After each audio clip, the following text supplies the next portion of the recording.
How to transfer money internationally through a US bank account.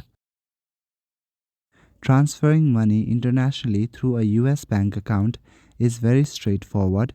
Firstly, you will need to understand the options for international transfers.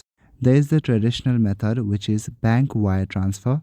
This is where you can send money from US bank to another bank in a different country. This will require you bank details, for example, name and address, bank name and address, SWIFT or BIC code, IBAN, and account number. Secondly, there is online bank transfer, which is banks' digital services.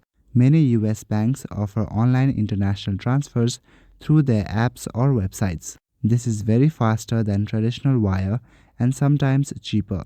The third one is the third party money transfer services.